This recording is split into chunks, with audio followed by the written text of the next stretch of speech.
And we're live. Hello, everyone. Hello, friends. Here today, we're going to be talking about dashboards and making your dashboards really compelling so they can actually drive the decisions that you want the room to take and the direction and the strategic alignment that you're seeking from your dashboards. Today, here with me, we have Bill Shander. Bill, hello. Thank you so much for spending your time here with us and sharing your expertise. Hello, Christina. I'm very happy to be here. And I'm looking forward to this conversation. Excellent. Now we're going to dive straight in, Bill. I hope that's okay with you. I want to give people as much value for their time as we possibly can. So I'm going to dive straight into the middle of the AI ocean. AI can generate the dashboard in seconds. It can provide all sorts of different data. It can give us an overview of everything that we want. How is that not working for us? I mean, volume is always a problem, right? Essentially, if I can do everything and I do everything, and I'm trying to tell my audience that everything is important, then what happens is we say, oh, actually, I guess nothing's important. Because if you try to throw 8 million numbers in front of me, I can't even process them. So, too much is not good ever. I will say at the same time, AI being able to do that, when I put on my analyst hat versus my communicator's hat, AI generating a bunch of options for me to consider, and then I can carefully select and pick which ones I'll actually put into my dashboard. That's one of the good sides of that same. Well, it's good and bad because I also might get overwhelmed making those selections for my dashboard. But it's potentially a good thing because AI can obviously speed up the process and put options in front of me. But your discernment becomes extremely important to point the most useful things to your audience. And that has to do with one of the most important ideas in psychology, which is chunking. Like you have to give people one idea at a time. And the closer to one idea at a time, the better they'll be able to perform. So we can ask the AI to generate it, but then also there is benefit of iterating that and getting it to simplify whatever's in front of us. Now, when it comes to simplification, what are some of the tips that you can give us from your 30 years experience of being a data viz whiz? How should people apply that when the AI is providing so much information? And sometimes the tricky part is we're not necessarily highly specific in the question, and the AI comes up with a bunch of stuff. So how do we sieve through this? Yeah. I mean, so when I'm teaching data storytelling and data visualization in workshops and in my courses on LinkedIn, what I always say is you have to know what to focus in on. And essentially, there are three legs of the stool. What the data is saying, so you have to understand your data.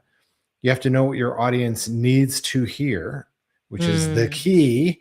And yes, what you really want to say. So there's also like your sort of point of view, your perspective. But the most important, I mean, they're all equally important. They really are, they have to be balanced. It's not like what I want to say at the expense of the truth and the data, certainly not. Yeah. But what your audience needs is the one that you have to like really be like your North Star, your guiding light. And so, AI has thrown 800 things at me, and 250 of them may be really interesting. That's interesting. That's interesting. That's interesting. But is this going to help my audience today, right now, to make the decision they're supposed to be making? Oh, yeah, maybe not. It's interesting, but not actually important or useful. And so, if you can sort of constantly tap back into your audience's perspective, what do they really need right now? That's like the quickest and easiest way to start just pulling out the junk. Like, super interesting number over here, but not useful. Super interesting, not useful. Oh, not even interesting? Goodbye. So, the way to start throwing stuff out is just to have an extremely attuned understanding of your audience actual needs. And then from there, of course, there are other things you can do, but that's like number one for sure. Yeah, I feel like there's a little bit of a paradox between what the audience needs and what they want to see. So yes. I'd love to hear more about this from your side. I know you've spoken about this in the past. You've got a great story about your rankings dashboard and how that's affected the whole dynamic in the conversation? Tell us Yeah. more. Sure. Yeah. And in fact, I wrote an entire book about this because it's such an important topic that no one ever really talks about in detail, or they certainly don't sort of talk about how to do it. But the basic idea is our audience often, I almost said never, and honestly, it is pretty much almost never, but they often don't know what they actually need. They only do know, they only are tapped into what they want. And so, and there's two components to that, which hopefully I'll remember to swing back to the second part. But like, all right, I want the data about XYZ. Okay, well, why do you want that data? Well, because that's how it's always done. And so I ask for things in a certain way as a client, as a stakeholder, and it's just the automated way of doing things. I'm not even really consciously thinking about it. My subconscious is driving the bus.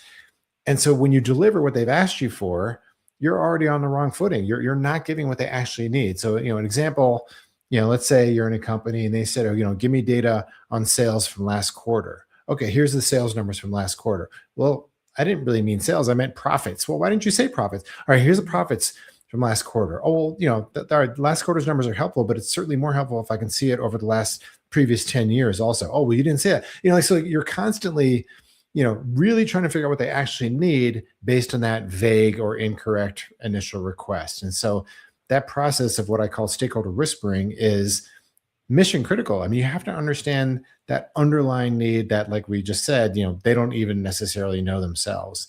And then add on top of that, the second component, which I miraculously did remember to bring up, which is that what I want is I want good numbers. Tell me that we're doing well. So I'm even like that bias also factors in. So if you come back and the data actually shows, sales are worse off than we thought and the company's in bad shape, I don't want to see that. Is there anything we can do to spin those numbers, right? So you also have to manage that aspect of these conversations, which can be difficult, especially when you have like a dynamic of hierarchy, your boss sort of asking you to do things that may be unethical or certainly, questionable in the context like that. But yeah, people don't know what they need, and your job, your most important first job, is to help them figure that out. From everything, from there, everything gets easier. Yeah, and I feel that resonates so much with change work as well and business transformation. When we're clearly defining what the problem is and the outcome that we're seeking to achieve, like everything seems to flow in a much more aligned fashion versus let's just do X for the sake of, Yeah, showing the good numbers and not necessarily telling the whole story. right. I mean, AI is Um, a perfect example. It's like, oh, I guess we should put AI in it. Well, why? Who said we should do AI? And mm, that's like the biggest change management story on earth right now in every organization there is. And we're not slowing down enough to say, well, why are we putting AI in it? What will AI really help with, et cetera? And yeah, it's classic. It's been going on forever. yes. Yeah. I feel though, with the approach of being really clear in the outcome and the problem statement, it's almost like you need that years of experience behind your back to push back on some senior stakeholders and go, well, hold on a minute. Let's first define what we're trying to achieve, right? Yeah. If you're a junior analyst, what would your advice be to someone who's junior and stuck in that position? Yeah, it's super hard, right? You haven't earned the trust of the senior executive yet, so that you can't just say, "Hey, hold on," It's hard to have that conversation, but what you can do is you can always ask one question, two questions. So they've thrown something at you.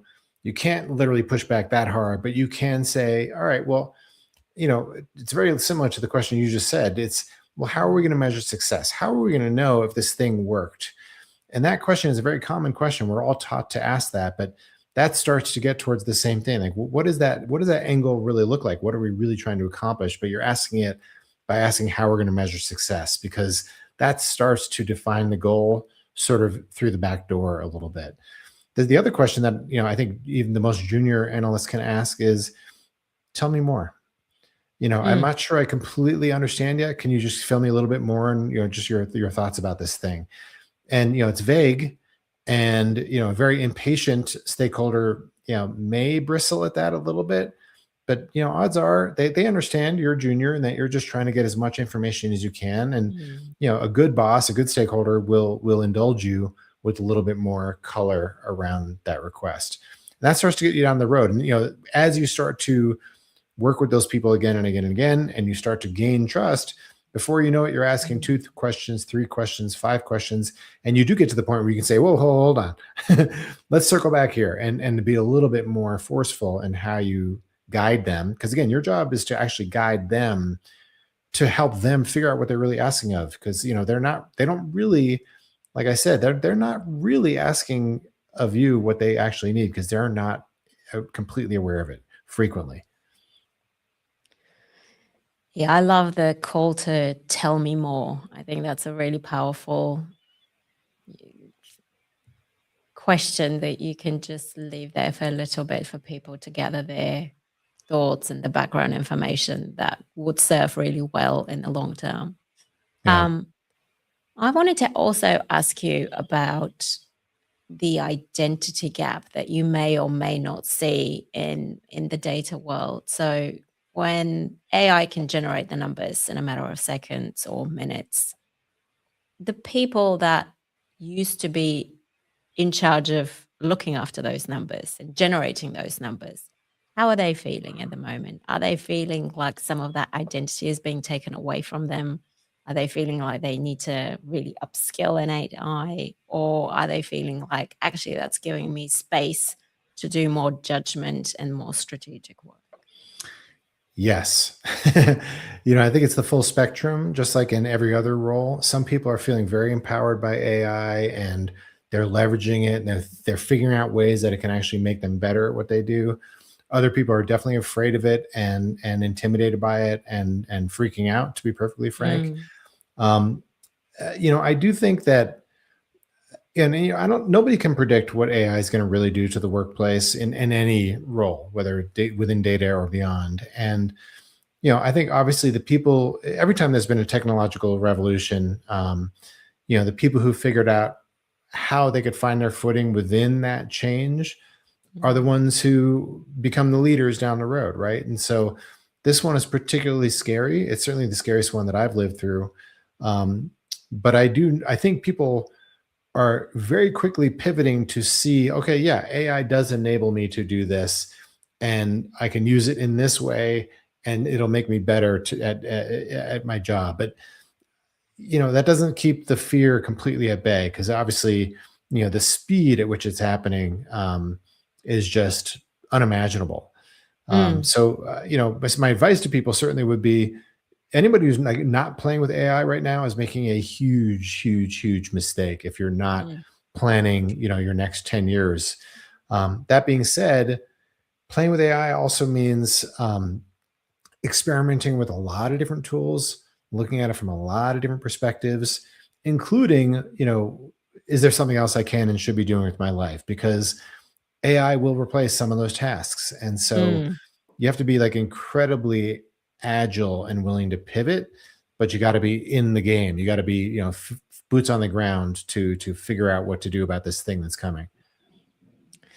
Yeah, I'm curious to hear how you're using AI because I have been absolutely. I mean, I'm a tech enthusiast and I love using the tools. Most of the time, I don't have a massive team around me, so having that extremely knowledgeable assistant slash business analyst slash intern on my team is absolutely amazing. But as you say, Yeah. like it's a lot of experimenting. It's a lot of time that it's kind of like playing, but also figuring things out and how I can use it to make me more efficient and more giving more admin tasks to it rather than making it do the judgment or making it do the really important strategic calls that I wanted to make. Curious to Yeah. hear how you use it, Bill. So having just said that everybody should be boots on the ground and playing with it, et cetera, I'm using it very little, to be perfectly honest. I use it for research for sure. I use it occasionally to um, brainstorm ideas. Like, I'll give an example. Like when I was doing writing my book, I didn't use it to Mm, write a single word of the book, but I was having a really hard time coming up with a title that I liked. And so I used yeah. to try to generate book title ideas. So I use it sort of in tangential ways in what I'm doing. I'm not using it at all to increase my efficiency, for an example. Like, and I don't know why that is. I think partly it's I'm not ready to let AI into my machine. Like, I don't want to use agentic AI. I don't trust the technology enough from that standpoint. I also am very um, skeptical of AI from the standpoint of hallucination. So I'm afraid to use it for a lot of the data work that I do. It's not very good at generating charts and graphs. It's certain, like Copilot within Power BI, decent at generating ideas, but not stuff that I would put in front of a client. And I tend to be more on the putting stuff Right. in front of a client, not the data analytics side of things and the work that I do anyways. So while I've played with it, I'm not using it in the way a lot of people in my world are using it. So, and I'm skeptical, like I said. But that being said, Mm, I was talking to a friend the other day who said, the basic idea is that, someone's going to come up with a tool where AI, in fact, there's a company working on something right now that seems very, very promising, where AI will be amazing at doing the data analytics and you won't have to worry about hallucination because it's tied to a vector database, et cetera, times 100. mm, But we're just not quite there yet. And so while I'm trying to be aware of the space and playing with it a little bit, I'm definitely, if some people are up here using AI and, my mother is down here, that probably never touched it. I'm somewhere in here, definitely below the mm. average, I would say, is my guess. Yeah, and I guess to summarize from what you were saying, if you are using it to gather data and to make a dashboard, make sure that you double, triple check Yeah. um, those figures, because it is known to, put things here and there and Yeah. everywhere. And by the way, one of the reasons I'm not using it, in addition to the nervousness about those issues, is that an educator, right? I do different work now. I'm not doing that much data work. I'm doing writing. Mm, I'm creating mm, curricula for courses, et mm. cetera, and then delivering courses. And in that world, I don't want AI. It needs to be my experience that I'm expressing. Yeah. And so my role is very different from the people who I'm educating. If I was a Mhm. data analyst, a data visualization person, doing project work, creating dashboards day in, day out, I would be playing with AI a lot more because I do think it's good Mm. advice, but Yeah. being very cautious about it still. Yes. Yeah.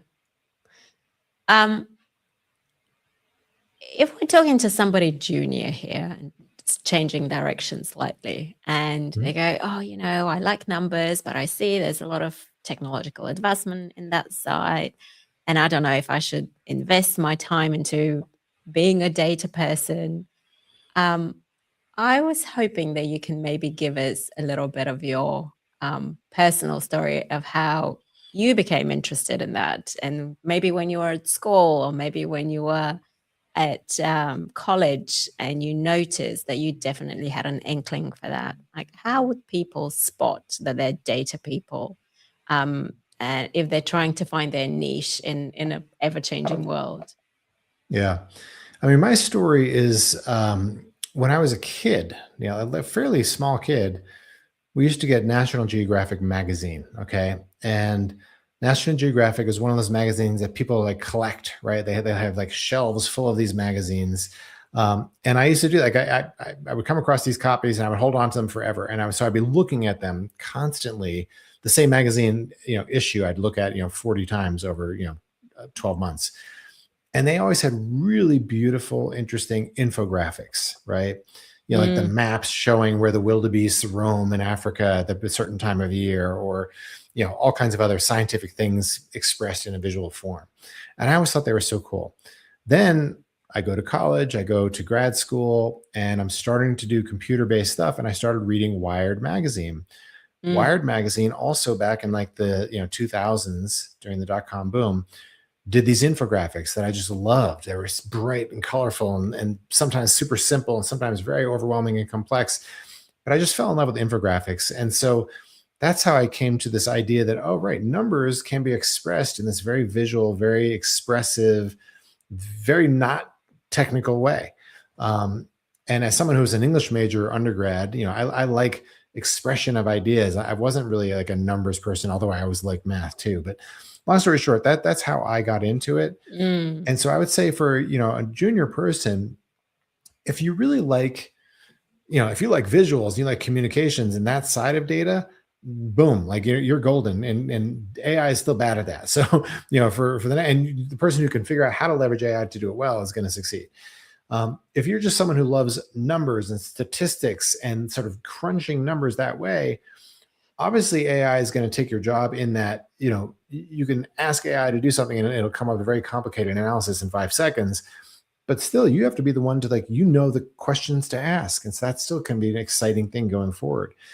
If you're someone who wants to, build dashboards or do some other, data engineering and all these things, the more technical it is, obviously, the more AI may automate of that work. But again, the most important thing that we bring to the table as humans is our discernment and the judgment and understanding what really needs to be done. So no matter which end of that spectrum you're on, if you're the person who can sort of look strategically, 30,000 foot view, why are we asking these questions of this data? What does this data really look like? What is the goal? What are we supposed to do with this data once we crunch those numbers? Then you're going to be the success story. And the people who are simply, well, I just want to sit at my keyboard all day and crunch numbers manually, those are the jobs that are going to be automated away to some degree. So just be cautious. So be a strategic thinker, no matter what you do, is the advice I would give. Yeah, I love that call. We just got a comment from somebody who's joined us on the live saying, my parents used to get the National Geographic Kids Edition. I can relate. Oh, fantastic to hear. That's great. I love those charts as well. Yeah, and I suppose circling back to what you were saying, Bill, with the strategic thinking and understanding the story around the numbers that we're trying to say with the dashboard that we're presenting. I mean, AI can generate the numbers and it can generate the dashboard, but it cannot tell the story just yet. So that's the leverage that we as human beings have in that room. I'd like to hear more from you because I know you've got a whole framework around storytelling and how that plays out in the real world. Yeah. If somebody had to present a dashboard, what is the most powerful tool that they have in their box without the dashboard? The most important thing is back to those 3 focal points. I call them the quays. Know what your data is saying, know what your audience needs to hear, know what you really want to say. So know what you is always the beginning, KWY, quay. And so, at every moment in any work, any knowledge work, this isn't just data, but any work, if you constantly circle back to your audience, what does my audience need? Then that tells you what the story is. Because again, you can crunch numbers all day long. You can come up with 8,000 slides of interesting data points. And a lot of times our PowerPoint decks look like that, right? Or our dashboards, 8 million charts, and it's all interesting. We worked really hard to pull that data, so I guess we should show it all, like a lot of CYA going on. But right now, the question was, how are we doing with our, Transformation X project? Oh, well, tell me more about what do you, when you say, how are we doing, what are you most worried about? Well, this month we're most worried about, payroll costs and how they're being changed because we're letting these people go and bring these people into for the new technology. Okay, let's look at the HR data. Now we're really focused on retention versus what do we really care about right now? Okay, well, that's the actual data from which the story will evolve. And based on your biggest concerns or the biggest issue that we know is the scary thing this month or the happy thing, that's going to drive the story. And so, storytelling is one of these words that is intimidating to some people because it implies oh, I have to be a storyteller. I have to be creative. What are you asking of me? No. All you need to do is share the insights and share them in a logical way that flows. And so, you don't have to get all fancy. You just have to recognize what is the key insight here in this moment, which is always back to what does my audience need from me? So, to me, storytelling is simply a logical progression of the most important ideas. And, one of the biggest pieces of advice I give people, you have an hour-long meeting next week to go over the data about that big transformation project. Go in there with a 5 to 10 minute story and leave 45 to 50 minutes for Q&A. And everyone will love you. And you're going to tell a more effective story that is probably going to get right to the heart of the matter because you're going to throw out 45 minutes of garbage that nobody wanted to hear anyways. I love that advice. It is so on point. And I think if if you give people the space to think about it and to ask the questions that they want to ask and get those answered in that space and time, you're a lot more likely to get to the outcome sooner rather than trying to get to another meeting and have another conversation about it and just spinning around. Yeah. I wanted to ask you with the conversations and the stories, what is the one conversation that pops into your head that you're most proud of in your lengthy career? One story that I tell in the book is about this project where I was working on a very large web-based data, not dashboard, but a data tool. And it was to showcase essentially like the ranking of countries based on their performance against these certain sort of measures, just to keep it semi-vague. Long story short, the way this company is an insurance company always showed the ranking was literally just rank. This country's number one, this country's number two, this country's number three. And there's nothing wrong with that. But it turned out that in this one of these many measures that we were showing, the score was really interesting. So like as an example, there's 130 countries in this ranking. And for this one measure, the top 105 of the countries had awesome scores. They were amazing. So the difference between the number one country and the number 47 country and the number 103 was, it didn't matter. But if you looked at just the rank, you'd be like 103, they're terrible. And so I had this really long back and forth conversation with the client to say, hey, maybe we should be showing the scores and not the rank. And this sounds very like inside baseball, kind of boring, like who cares? But this was really important because essentially this was going to have a huge impact on what insurance rates companies in these countries paid. And it was also therefore, if people misunderstood the numbers, they might understand all kinds of things about their insurance. Long story short, we went back and forth on this 100 times with this one client. She almost convinced me over and over and over again that the rank was the right number to show because it usually was for this particular index. But in this particular example, the score was the better thing to show, or really you both, right? And so, it was like on the scale of excitement, not the most exciting conversation I've had in my life whatsoever, but in terms of the ability to have a highly nuanced conversation about an extremely sort of dry, specific, number-oriented conversation. And the stakes weren't life and death. It was just one of these like very nuanced conversations where there was that moment where the light bulb went off and my client literally said, oh, wait, hold on. Yeah, I think you're right. And it wasn't because I was right. That's not why it was exciting. It was because it was that nuanced back and forth. And we've all had complicated business meetings where it was a gray area conversation. The decision wasn't obvious.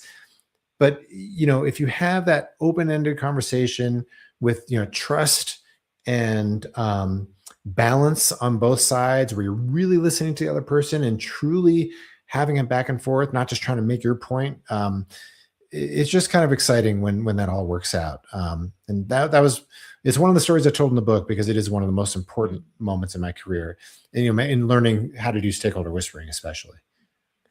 Yeah, I love that. I love that because I really see it as a Venn diagram of our both worlds intersecting, stakeholders and data. Like if you focused on the numbers, it's a great area. It gives you a story, but unless you're able to tell that story and to create the psychological safety and the trust within that meeting and to get to an outcome, the numbers don't lead you there just by themselves, right? Yeah. And the numbers, the rank position is a valid and good number. Like that was totally useful for 99% of this project. But in this one example, it was useless. It was literally pointless. And so, yeah, being able to say, yes, it's good here, but maybe not so good here, and talk about it honestly was really special. Yeah, fantastic. I have a quote here, and I'd love to hear more about it. I've got a quote that you've said, or somebody said to you, listen with your ears and not your brain. Can you tell us a little bit more about this and what it means to you? Yeah, that's funny. The person who said that to me is from that company that I was just talking about. Not the person I had that conversation with, but one of the other clients there. The basic idea is that, what he was trying to say is that, what we often do is we listen and we're just like waiting for our opportunity to to respond, right? So in other words, we're already in our heads. We're not really listening. We're just thinking of our response and teeing it up perfectly. Where, if you really listen with your ears, the implication, what he meant was that you're really listening. You're really, it's coming in here and I'm focusing on that and I'm not focusing on my own thoughts. And of course, that's really hard to do. Like, right now you're thinking of a follow-up question because your job is to do this interview.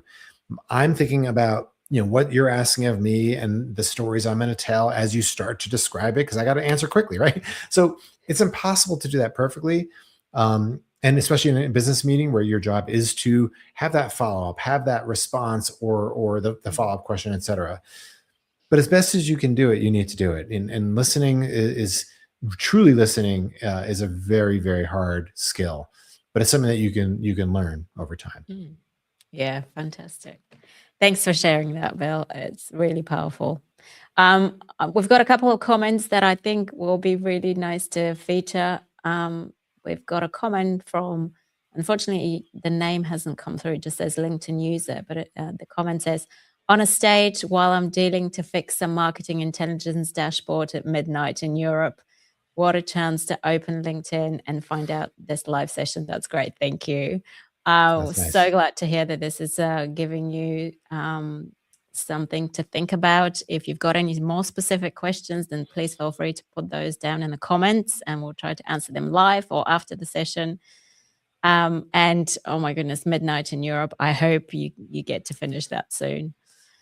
We've got another comment from Václav. The question I ask when designing a dashboard is, if I show you this data, what are you going to do with it? Will you make more money? Does that resonate, Bill? It does. And it's funny. I was just doing one of my workshops for a client 3-4 days ago, and I just added a new slide to the workshop. And it's an idea that I always talk about, but it warranted a slide, which is that every dashboard has to be actionable, right? A dashboard doesn't exist, or any data story, any PowerPoint deck, any meeting, anything. You're there for a reason. It has to be actionable. There has to be an outcome. And you better know what it is. Your stakeholder better know what it's supposed to be. You may not know the answer, yes, no, left, right, good, bad, whatever, but there's some reason that you're there having that conversation. So that's another ball to keep that eye on at all times. Like, what is the actual point of this? What is the actual thing that's supposed to occur after this? Yeah, fantastic. And while we're on the topic of, what's the actionable thing as a takeaway, I would be really hoping that we can define what is that one or two things that people that are listening to us right now can take away from this conversation. And if somebody's got a dashboard to present at tomorrow's meeting, the marketing intelligence dashboard, what is the one thing that you think is super important for them to tick against? And I'd love to hear your side of the story, and then I'd love to give them my perspective from a people/change transformation. Yeah, sure. I mean, my first advice for dashboard design is always, always, always. And I phrase this a few different ways.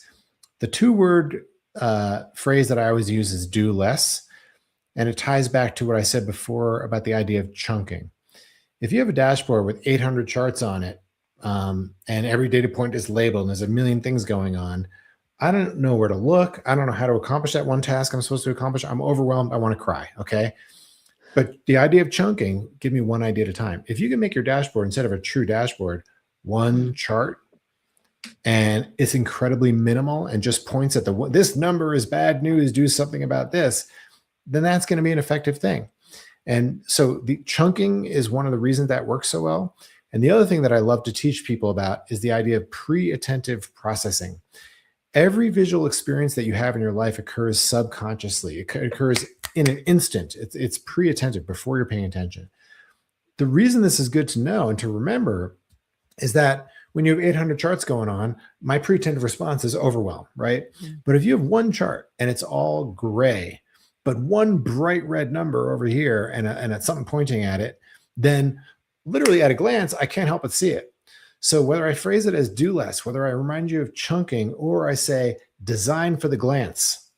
So when someone glances at your dashboard, at that moment, instantaneously, can they start to at least see where to look to figure out the important bits? They may not be able to figure it out. Complexity has a place, but design for the glance, because then everything else should be thrown away.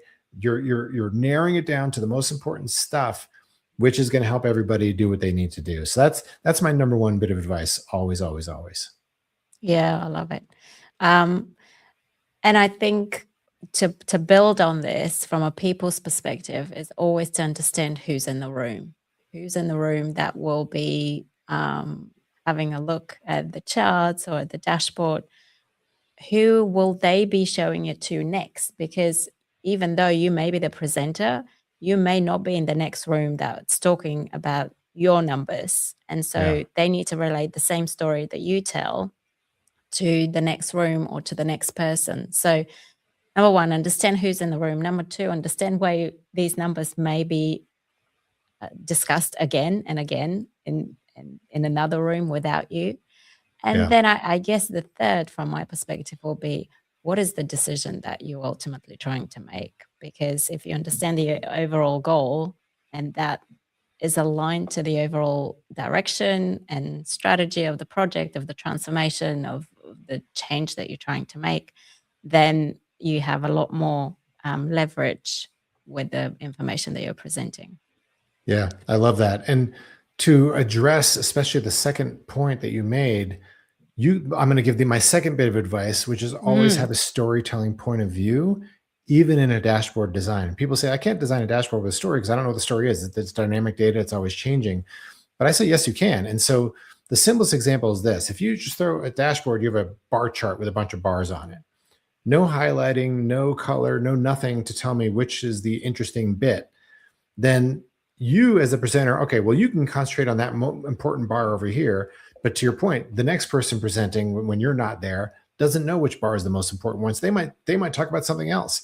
But if you design the dashboard so when the bars hit a certain threshold, they change color, or some other trigger that makes it highlight in a way that is relevant to the goal of the day and all the stuff that you just mentioned, now the next person who's presenting it can't help but see the most important story also, even though you're not there reminding them. So design the dashboard to tell stories for you by using highlight colors and things strategically. And again, you have to be very careful how you do that, because the most important decision today is about XYZ happening. Well, make sure that color changes based on some threshold that is relevant to that decision being made. But yeah, those things are incredibly important. Everything you said, I agree with. Yeah, I love that. And I really like how our two worlds really intercept quite clearly here from our conversation. You know, it's not two separate pieces of you focus on the data and I focus on the storytelling. No, they're both intertwined and they're both pretty important. Yeah. I'd be really keen to shape that as a bit of a checklist for everyone that's listening to us at the moment. And they can, go away and have a look at their little checklist and go, does this make sense? Does this make sense? Does it pass the test for my presentation tomorrow? So if you're happy with that, Bill, anyone that's interested in having that as a bit of a takeaway, if you comment checklist in the comments below, just below the live conversation, then I'll make sure that I send that through to you. We've got a couple of more comments. Somebody saying yes with a lot of exclamation marks. I think that means they're agreeing to us and this was really useful for them. So thank you for joining us. And one last comment we've got. I always mute the successful data in a dark gray, bluish color if I'm using a dark mode, and a splash of color for the outlier/problem numbers. Yeah. Fantastic. So I'm really glad that this resonates with people and they can learn from what you've got to offer, Bill. Now, before we close out, I wanted to mention, if you guys who are with us listening on this live conversation or joining us live, if you want to hear more from Bill or upskill yourself in some of these methods, Bill has got a new course coming up and we'll drop it in the link down below. Also, Bill, if people want to get in touch with you or want to follow you, what's the best place for them to do that? Yeah, sure. There's always my website, which is just billshander.com. And of course, I'm on LinkedIn. Anybody can follow me there, and always happy to connect and talk. Fantastic.